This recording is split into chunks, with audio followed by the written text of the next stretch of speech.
there's one man who can help, if there's one man who can help, it's the man coming in here right now.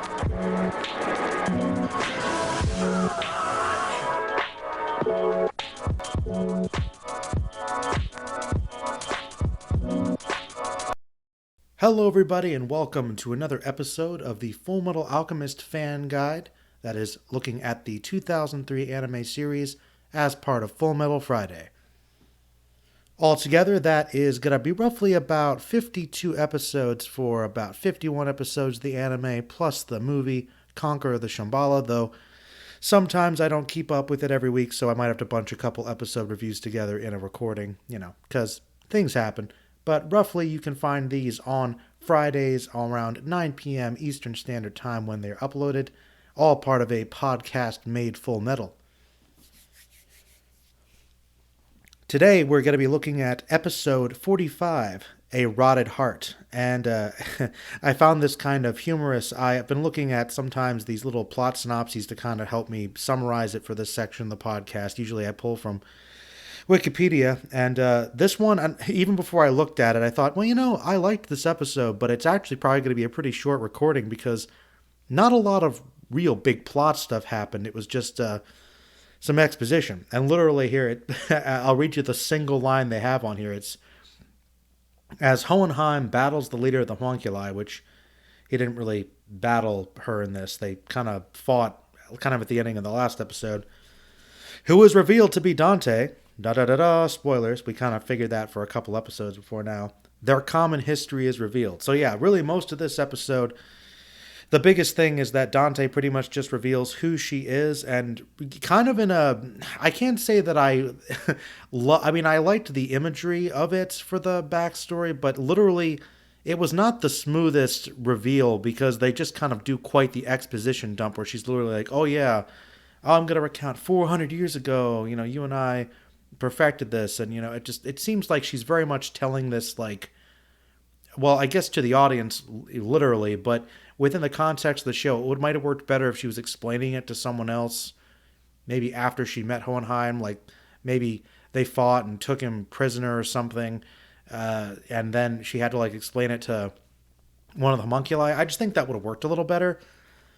Even so, though, we get that reveal, which is pretty cool, and basically it really explains their plot, and that she is in this rotting body of Lyra because basically she met Hohenheim a long time ago, and they were both alchemists, although I think it's suggested they both were, though maybe she was no longer or nowhere near as talented as he was because they were talking about all these people that were dying because it was the Middle Ages, so they had witch hunts, persecutions, people getting killed for that, and of course plagues. So they had a lot of death all around them. They could easily use to actually finally, through all their experiments, create a Philosopher's Stone. But the side effect of the Philosopher's Stone being created is that it was just too much on Hohenheim's body, so Dante was able to use the stone to transfer his soul to just the body of someone else. So that explains what they've been using it for. They have been using the Philosopher's Stone just to transfer their souls into other people's bodies, and she has been, of course, using her homunculi she's been gathering and manipulating a lot of different alchemists over the years and causing all these wars and upheavals so that there can be a lot of deaths around these transmutations and experimentations to create a stone. So she can hop body from body and continue to be immortal. That's clearly her driving force, which I feel like we could talk more about in other episodes. I have talked about in videos, over the years about how I've always thought Dante was an interesting villain because her motivation is just so believable and human. And I think one of the things that makes her work so well as a villain is because it's so petty. Like she causes so much destruction for it's, in comparison to Brotherhood where, Father has such grand ambitions, right? Hers are not really. She just wants to be young, doesn't want to face death, and it seems like it's just kind of a vain thing. But it's also kind of understandable because I think everybody has that fear and not wanting to get old. And there's a little bit of the body horror element, which I remember some of my discussions with Alex, the anime hero. Check out his channel, by the way. He and I discussed one of the things we always liked about FMA is sort of the body horror element, and I never realized that really literally the decaying of the bodies is kind of another form of body horror in a way, because they're walking around and almost like they're almost on their way to being zombified. And I thought it was also interesting that the exchange here between Hohenheim and Dante is really interesting, because Hohenheim literally kind of says to her, like, there is no such thing as eternal life. Once again, kind of harping on the theme of there are no shortcuts to this natural process. Using the Philosopher's Stone is really just kind of delaying the inevitable, and it's kind of corrupting you in a different way. And even the souls can be weakened. And it's interesting that he kind of states that the souls are kind of what keeps the body intact, and they kind of lose their ability to do that the more and more times you use the stone. So the more times you do use it and bypass equivalent exchange, there still is a consequence. So it's in and of itself, the stone, which is supposed to solve all these problems, doesn't solve the problems. And he explains that to her and says, I basically, stop involving my sons in this, and I'll basically tell you what's going on, which he kind of does. But Dante doesn't really care, essentially. So she's just even, basically saying, okay, I'm going to use lust, and everybody else, all the other homunculi, and still say, oh, yeah, I'll make you human because I'll be powerful enough. And she still has them all kind of wrapped around her finger. And, yeah, once Sloth comes down and Hohenheim sees her, he's like, oh, no, it's my wife. And, man, he's just like completely, his defenses literally drop. So really get the drop on him there. Meanwhile, Mustang decides to say, hey, I'm going to actually confront Bradley. I'm not going to out and say, oh, you're an imposter, you're a homunculi, and you've been causing all these unjust wars, though he does say that's his motivation. He has an interesting line about, I'm a soldier.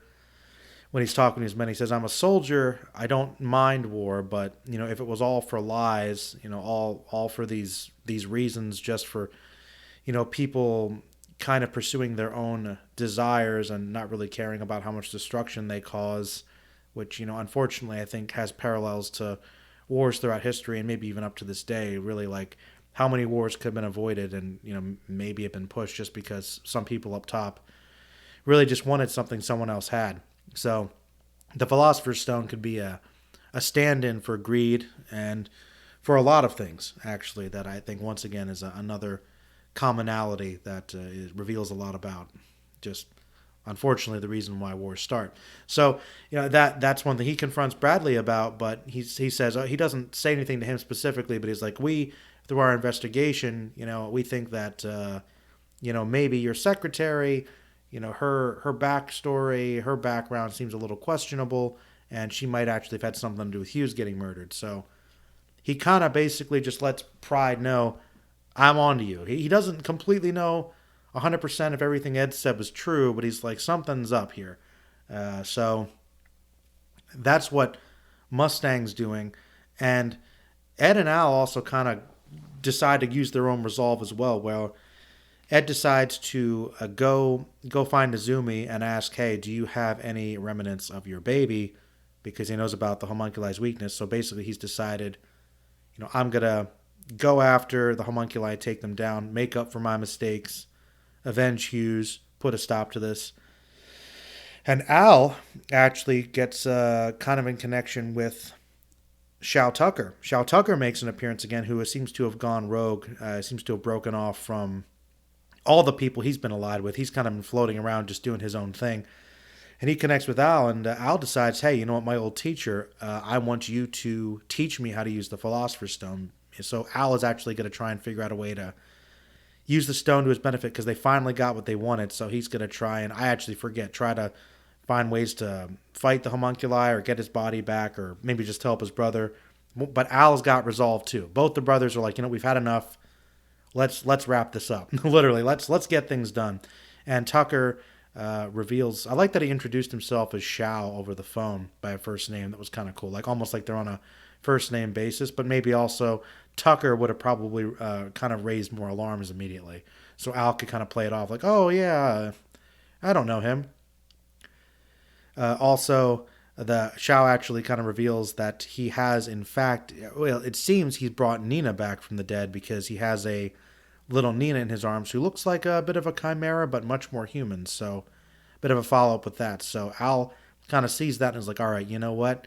Maybe he's assuming you've created some perfected human transmutation or something. So, hey, Tucker was skilled at making chimeras and a kind of an evil genius. So, one of the little things I once again like about this series is that every time you think Shao Tucker is not a part of the plot, he keeps finding a way to be one of the most intriguing elements of it. And I like that it's kind of not, at least from what I remember so far, not directly connected to the other big plot points, but it's still kind of its own important subplot as well, and it might be important for Al. Once again, Al is kind of, I don't know if he's giving Shao Tucker a chance exactly, but he's like, you know what? There were things about this guy that I admired. Maybe I can use some of it to the advantage. Plus, I also see that Al's kind of a forgiving guy with everybody anyway, so maybe he's thinking there could be some good, and Tucker wants to redeem himself, which maybe he sort of does. So overall feelings about it, like I said, mostly this was just a lot of backstory from Dante and Hohenheim. We kind of literally figure out what they're about, what the whole motivation has been to create the stone. And we got Tucker coming back. We've got Ed and Al having resolved to actually do things. Ed wanting to go after the homunculi. A lot of big points for his character, just avenging Hughes, trying to make up for his mistake. There's some subtle, maybe not so subtle hints. I like the line, one of my favorite Full Metal moments, I guess, is Dante saying, oh, like to Rose, oh, you got to make sure you eat up, or otherwise my clothes won't fit, because I guess she's been giving Rose her clothes, but this is just also kind of implicating, I'm going to go into Rose's body next. Mustang's making his move, and there's that conversation he has with Bradley in the office that we don't actually hear what happens, what transpires, but there's that little moment where Hawkeye just kind of wipes Mustang's brow, like she's still caring about him, and clearly he's sweating. He's trying to keep his composure, but he is nervous about everything he's taking on. I really like Tucker coming back, him talking on the phone. Sheska and Winry have a great little moment where they're making a pie, and it's kind of implied that Winry basically invented the modern oven, which I liked, and they were arguing about whether or not baking and cooking was either an art or a science, which a little bit of both, because you do have to follow a specific set of ingredients for chemistry, but there's a certain amount of experimentation that goes into it, right? Depending on your take on it. So a little bit of both, but I thought that was a cute argument. I really like Winry. I think that remembering this series, I remember people sometimes say that Winry is, at least in this anime, I feel like she's been stated to be a character that doesn't get that much to do or that much development, but she really is a great support for the brothers, and she has her own little arc, and she really tries to get things done too, both directly and indirectly, to help Ed and Al. So I really actually appreciate Winry a lot more in the first anime than I thought it was going to. I thought that was going to be one of the big negatives where Brotherhood would probably be a lot better, but no, so far I've actually really liked Winry in this. I think she's a great character. I might even dare say, at least in the first anime, or in the fandom, is she underrated? I don't know, but she's a good character. A really good vocal performance in the dub too. And yeah, another little bit here, favorite Full Metal moment. I actually liked some of the humor in this. I like the humor a lot more this go-around that I remembered. I remember that one of my negatives that I brought up before is I didn't always like the way humor kind of interrupts the flow of things. It's an issue with a lot of anime, especially a lot of shonen stuff like this, but I think a lot of the humor actually does work pretty well, sometimes to give some levity. And of course, the tired jokes about Ed's height, wasn't sure if it would really work, but there was a good one I thought worked pretty well, where there, once again, these soldiers are looking for him, and they say, oh, we're looking for a shrimp, and he, as part of his disguise, he was basically on these heightened boots. So I thought that was a pretty good bit of comedy there. I also really liked the costume choice for Ed in disguise, because he makes his hair black, which interestingly does look a little bit like Wrath, I think, for his design. But also he kind of wears like this sort of reddish overcoat with this big broad-rimmed hat and some dark sunglasses. And I swear, is that an Alucard reference? Is that a reference to Hellsing? Because I feel like the anime was probably on around this time, and I want to say the manga was from, I think, the late 90s. So I'm like, that looks like a pretty blatant Hellsing reference to me. So I thought that was funny, like Ed doing kind of almost some Alucard cosplay. But maybe that was just a fun coincidence. But those are some little things I really liked. I think this episode probably gets like an 8, maybe a 9. I actually really liked it. It's kind of amazing that not a lot of real big plot stuff happened. It was mostly exposition and the plot moving forward through character stuff. But just a lot of good lines, a lot of good exchanges, some good humor. Yeah, I really liked this episode. Very solid. We're getting to the point where I don't remember it quite as well, so I might get some more surprises. Yeah, so let me know what you thought about this episode, Rotted Heart, which, by the way, I think was some pretty great symbolism because, the rotted heart is Dante working on two levels, right? Because her heart is probably literally rotting, but, she's this evil person and the good things about her have rotted away over time. So, yes, a really good title for that episode as well. I'm not usually going to use the Japanese because I'm sure I'd butcher it. All right, everybody, let me know what you thought about this episode, what you're looking forward to in future episodes. Once again, appreciate people watching and listening. We're still on the home stretch here. Really, only other couple more episodes to go. A couple more weeks of recording, probably. So we'll probably aim for about mid-January, I'm thinking, and maybe do something special for the movie. We'll see. But yeah, let me know your thoughts. And once again, have a wonderful rest of your week. All right, everybody. Stay magical.